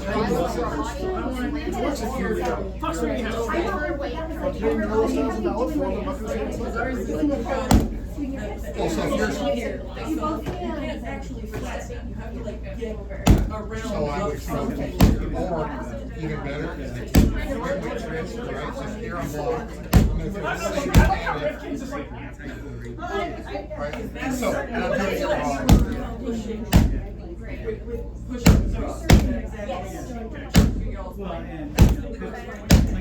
Well, the problem is, let's say the problem. Weakness I find with these things is tend to stay like this and it breaks. So you have to break it, so two fail. But if I'm here, now you can kind of get the same with my elbows over here.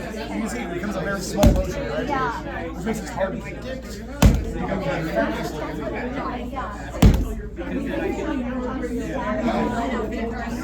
So remember all of our basics in the class. We're not going to fling our rib cage forward. We're going to a little bit of tension. We're going to basically try and pull our belly button to our spine. And we're going to make sure our hips are nice and neutral. As neutral as we can get them. And then we're going to pull our shoulder blades back and down into their posture. And you should feel tension right between your back. That's a platform to fire off. We go a little bit closer. When you step straight across the top.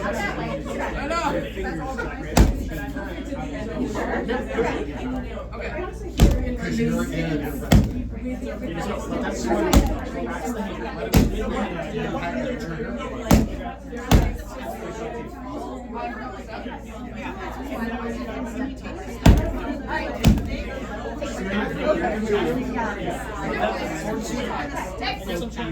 Difficulty understanding what you say. Yes.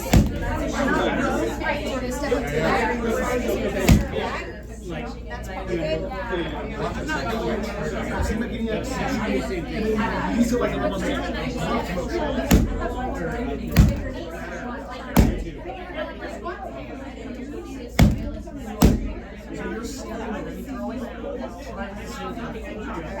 Mine fits like a ring, and I have a lanyard or something like that.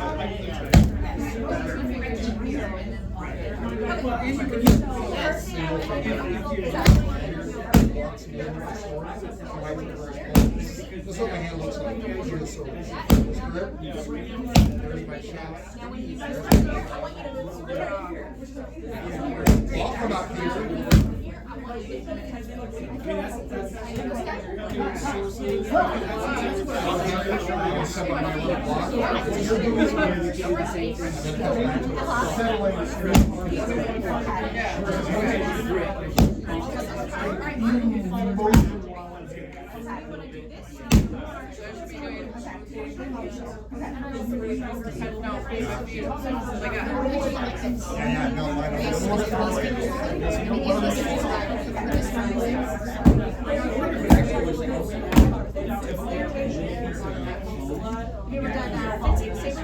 All my hands are tombstone shaped. They'll treat. Hear the difference. Because that's the hard part. I don't know how to bear it. They're so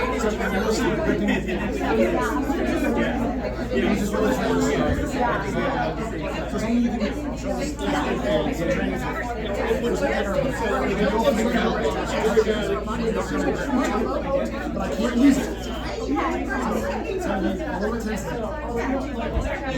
the horns here. Rock and roll style.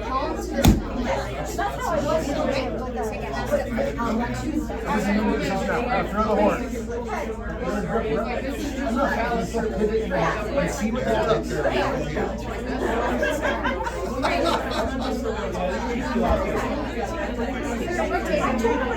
Yes, but I'm really don't job on my here. Good job on my right. I actually have to look at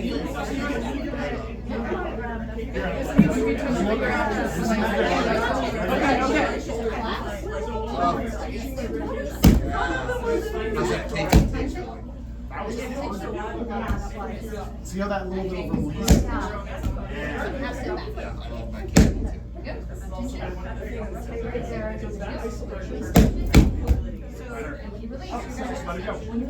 It's like sneezing. See how you're pulling yourself out? If you go like that pinching position, take pictures.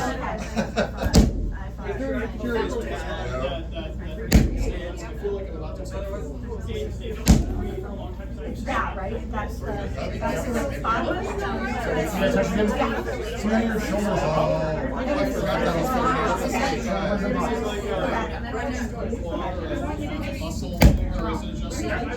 people will take that. Especially out on your weight. I see that.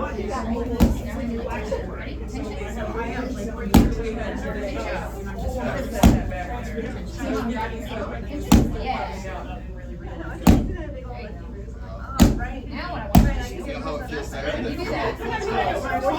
Throw some torque for doing that again.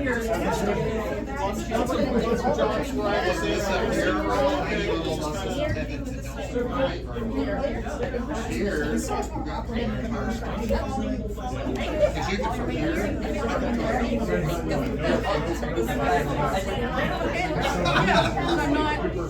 I'm not trying to do this while I'm swinging. It's right there. there he is. It's not it. Where is that? Here. Too big. Too big. There's the elbow. Nice. this is a Yep.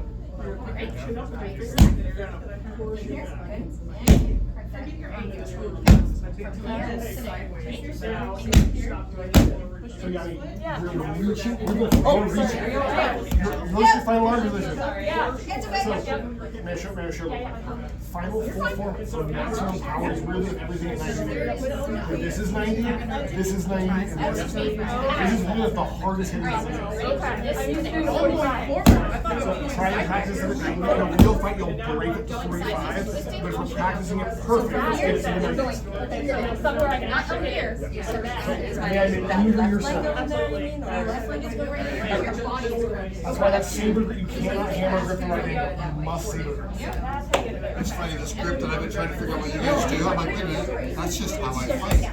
I've been trying to go looser than I do, and I'm like, I can't get any looser. What's wrong with me? And I go, wait a minute. Well, as soon as I saw her hand today, I'm like, oh, yeah. It's flicking the booger off your finger, that's what it is. So there are other. That feels like I'm picking and doing this Smaller stuff. step. Hands move first. Yep. Is that half step back? So you're throwing the hand first. Half Remember, so you're not clear. Yeah. Elbow has to come across first. I'm trying to figure out the final position. Now I it's just like like drive flat. down.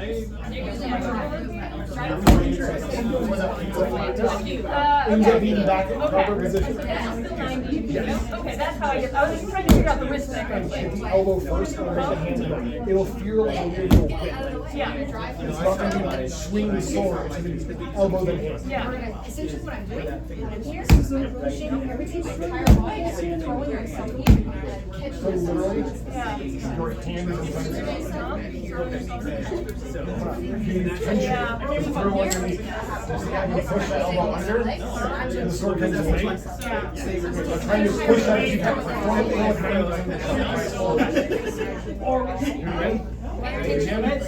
Again.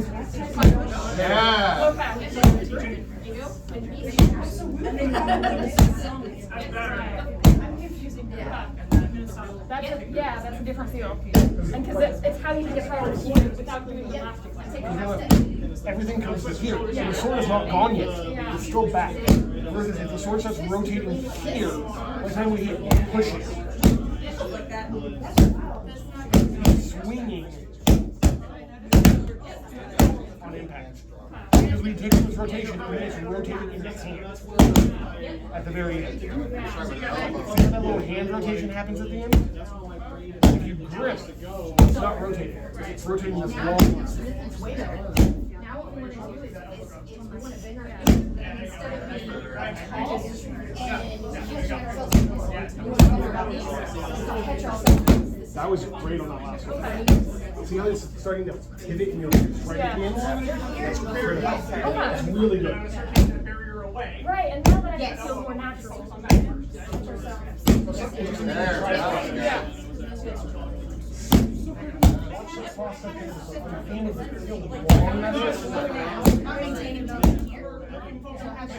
Now relax. Don't think about hitting hard. It means that faster than you can hit. You don't have to lane. You relax. Come in. Plenty hard. If you ever hit me like that, we're gonna have a different fight. Right around the edge of the shield. I'm just like, I promise you that. no corner. Only if you promise. Now, bro. Leave it on the pelvic this time. My Leave it on there. So that's better. Stop when you do like this. Full forward has to go across. Gives you the right line to shield. And while you're The elbow thing. Because I don't normally pull my elbow. Which is why helps you only pull. You don't have to pull the elbow across your body. Elbow can just in line with the shoulder. Relax the front part of your hand and squeeze with the last two fingers as you apply pressure to the It's stick. easier the less twisty that towards the easier that is to do. It's still a little hot, but not bad. I understand shorter fighters. You're not that way. It's just fine. You're putting the energy into the sword. We're not hitting them with our body weight. Cool, that feels a little more natural. Yeah. Because at first I was feeling it was saying itself, I'm like, that's not the correct way. If you're doing halfway of the two techniques, nothing. Right? Yeah. But if you get one technique right, it'll flow. Yeah. Cool.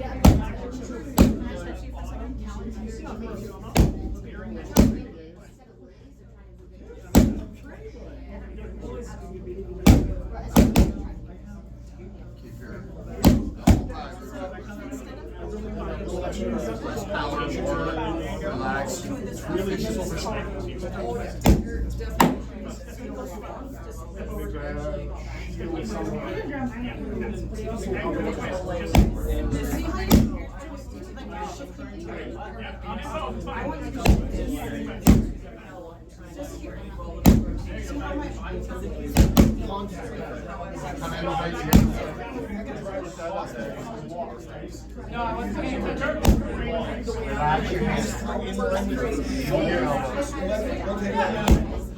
There you go, better. So the amount of spacing you need to put somebody joint master. Relax, pull with these last two fingers. Elbow up. There. Now, don't change your elevation now. Just nice and easy. I'm not hittable. Yes. Now let that left foot just tell them this is safe. drop. And then double tap the other variant. Snaps. Too much. Just. I haven't started to get Yeah. range finding. Snap like that. Start a little bit. Sometimes you're gonna go There you go. That's gonna make your shoulder want all to it be needs back. is There you go. If I can get them to place too much stir. Just relax. Think about just putting everything and bouncing your forces under. You need position. Think about it as just dropping tension. They've opened something up. So where we're gonna start with Taps. there, yeah. All right, much better. There we go. The same. Yep. That was better. I was better you didn't sink that. Shut ceiling with balls. Right, it's got a C shape of the body. Drywall is Get strong here. flat engaged. I'm a big fan of Elbow is that. gonna move forward. What? You're right up with that. Okay, so the elbow See how you're drawing through? Yeah, I feel like I'm just kind of stuck. Yeah, so the force in everything that we do is to stop. It's not it's the, so when you're doing this, it's take the hips, put them in there. And if you want the steps, you stop for the grab. Looping multiple shots. And now relax your hips. Don't think about hard, think about doing it right. You are hitting plenty hard. I've watched you fight. Now this time, see how you're rotating here? So instead, we're gonna go here, we're just gonna go boom. That much is enough. And push this motion, push it through all your foot. Like you're gonna bounce off the earth. Too much. It feels, it's very weird. Feel the force in your foot.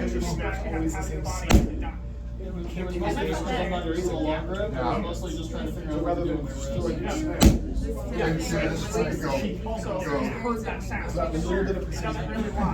release the tension, like you're gonna stomp on it. Trying to break it. Don't think about power with your hand, think about right, take your shovel up and just stop. Let the foot go.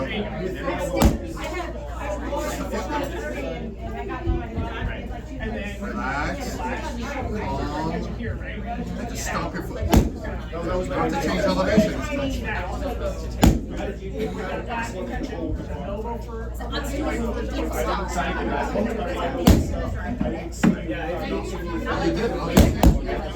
So you're doing what a lot of folks do, and you want that force. You think you need harder shoulder, and you're really studying to get that in there. What you really need to understand is without moving anything, doing this, I will say yes every time. So you'll go up and out. I'm gonna adjust your grip a little bit. Full finger controlling, thumb is keeping it from falling in. Talus.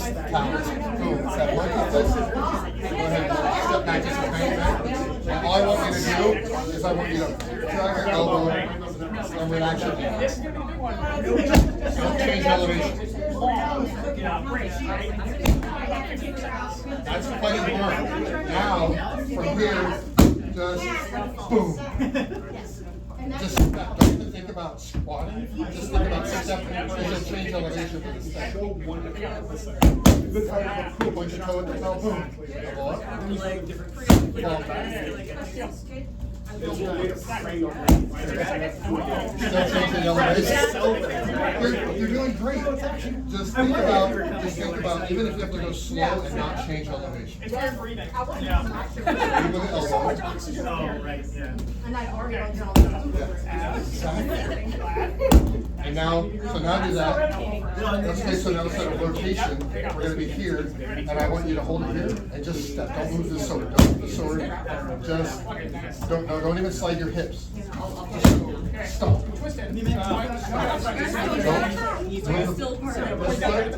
I want you to ram the outside. Your feet are coming to my feet. Yes. But don't let your knee go past it. Stop it. Don't see how you're squishing into it. I want you, this is, I'm trying to actually aim and really no, muscles. don't change. See this? Keep this here level with me. I'm gonna grab this. And you're just gonna stop. Stop. No, stop. That person just stole your lunch money. Stop. Oh yeah, there you go. Just think about going from here going into your like you're just creating a dip in the ground. Change elevation. Just stop.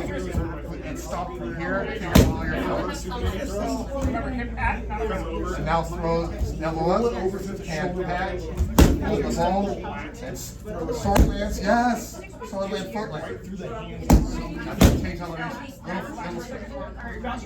Be proud. Stand tall. You're on a C over the absolutely.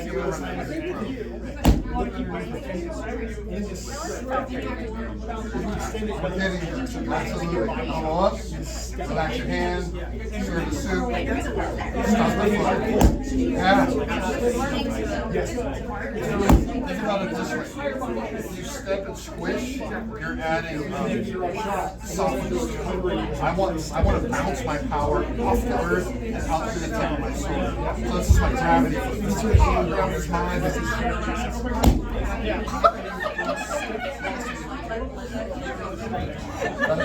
plenty hard. So I want you to focus on that technique and not power out. Because the technique is good. Here, come this way.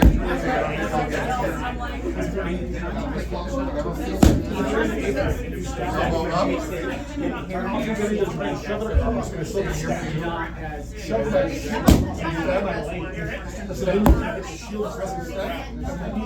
When you step from your toe towards the top. If they step in behind the house, it has no real good counter. A little bit is, think about it, it's like, right? And then just sword and foot landing. Relax. You feel how it makes them you're gonna be a bad by having that little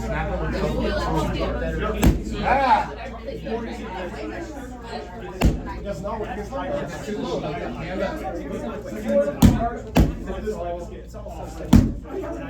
That's what I'm working on. Still twisting. We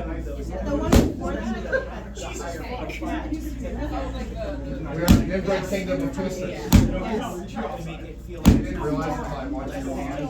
I've been trying to figure out the way under it. Yeah. So that's where I push that. It's a shock every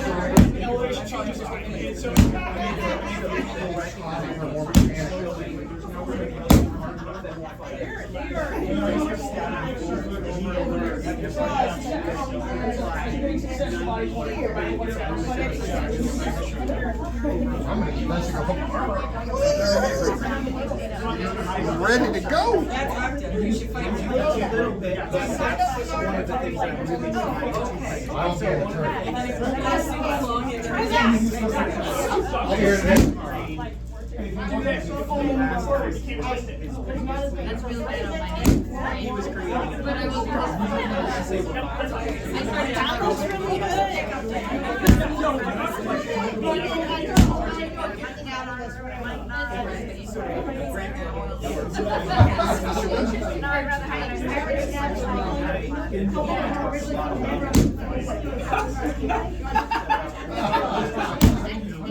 That was awesome. So now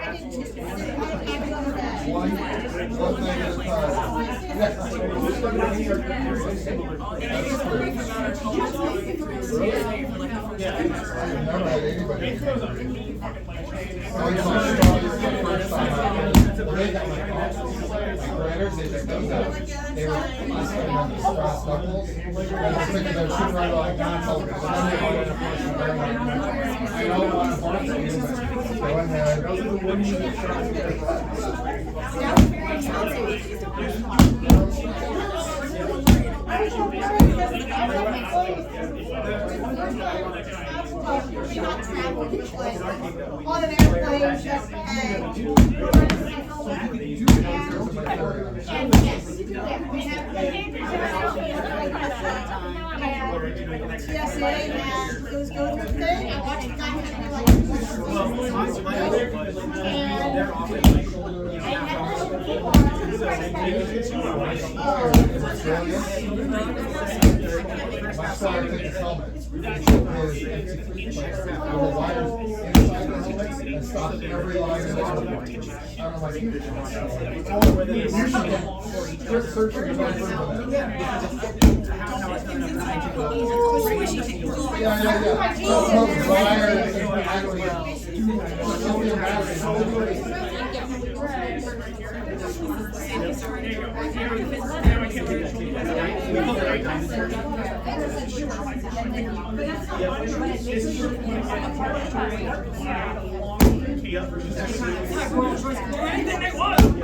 And I like that too. That's how we should like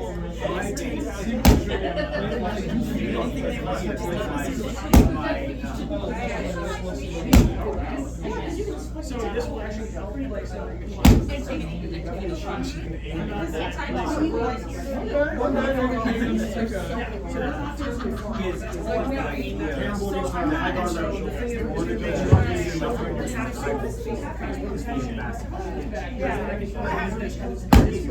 Right, so I can go with the bigger step, that's yeah.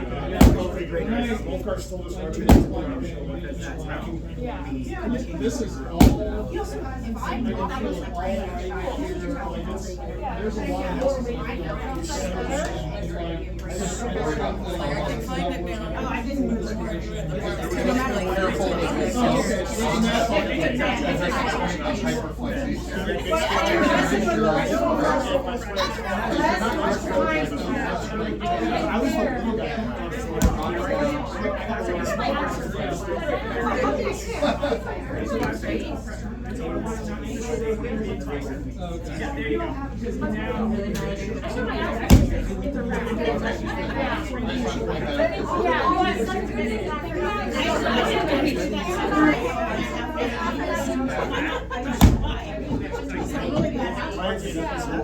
I dream of it.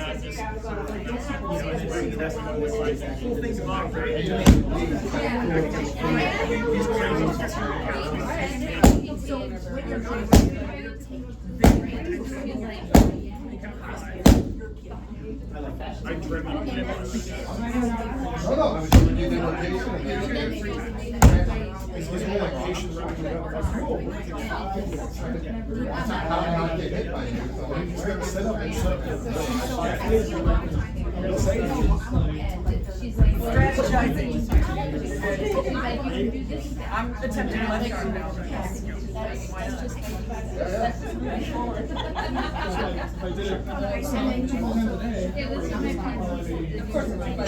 Yeah, because you're pushing on but even if you do it for extended practice, your body almost all tension is memorized tension. So what you're doing is you're asking your body to be a different temperature. 5 seconds on, 5 seconds off, clock more effective than just sitting there stretching it out. And what you're doing is you're asking. Are you purposely not using your feet? Yes. Trying to do just the arm part. You got it pretty much right. I'd say add a little bit more rotation to the hand on the delivery phase, but you're also pushing your shoulder up and forward a little bit to really focus on down. That's probably you're playing so the best people that's what I think like go through the motions and focus heavily on the other things is like that you don't focus on. Yeah, well, Missy, you look so serious on the field. And they're happy. There's two things in that scene. So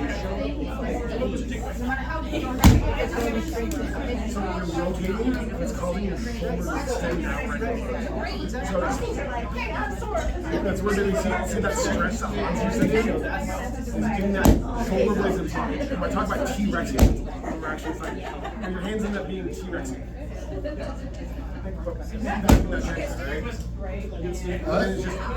It's like an old star. I mean, my feet this way. It's hard to hold in the socket.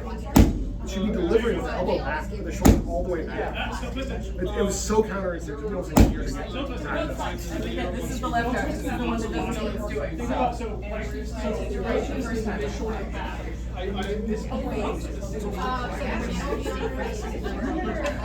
I want this shoulder to be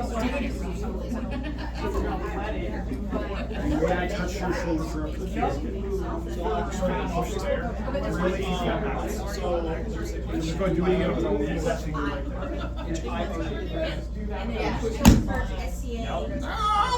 See, that's just collapsing I know, I felt it. I'm watching my danger lane.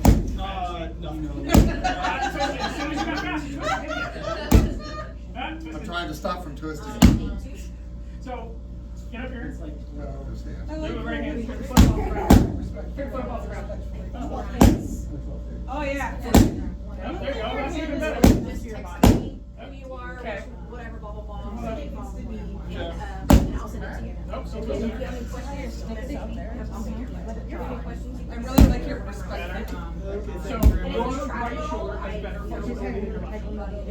So, I want you to think about targets in the throw slow. That hip position changed the whole rotation form. That was way better.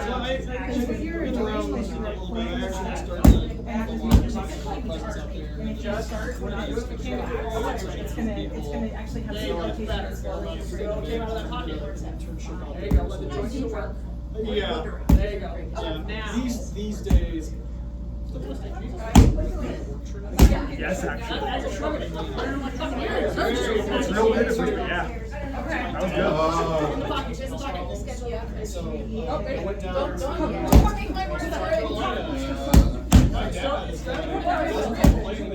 good. Really minimal motion when you get it done. That's really good.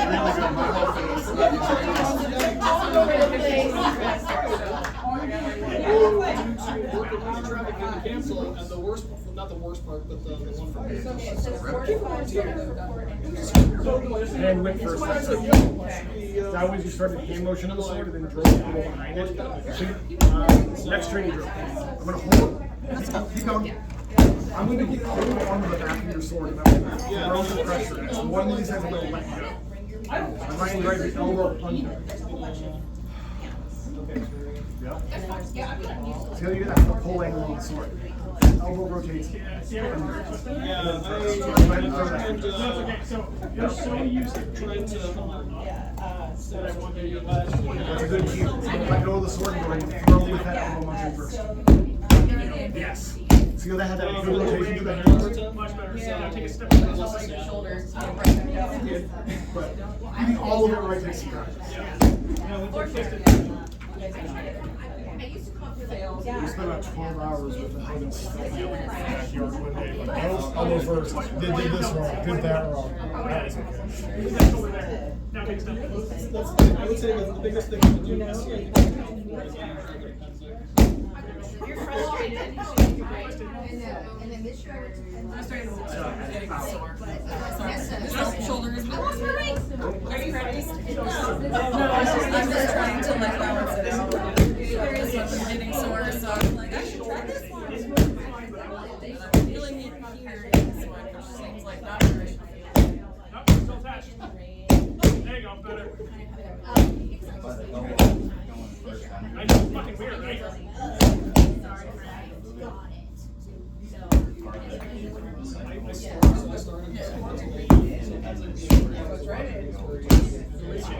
It's like conceptually, makes sense. Try to focus on muscle.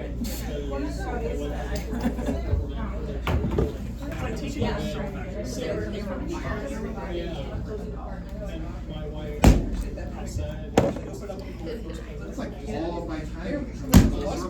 So, but it's still you don't have to worry about this shoulder and the whole shoulder capsule is for this capsule actually working. So this motion, this is in place. This stays strong. You're very used to reaching this forward. So this collapses out. This joint actually close it. This is what I'm asking the joint to do. I'm asking the joint to make this motion. Shift a little more right. See how it still wants to reach forward? So this motion was a lot more fun than Yeah. this, Right. where that shoulder can still stay back and down. Your elbow's going first. All right, That's good. Well, I'm gonna go find yourself. Thank you very much. Yeah. All right. It's fine. All right. So She'll probably also get. So this is Breaking that muscle. Thanks for coming. Oh, I'm sorry. No, why are you sorry?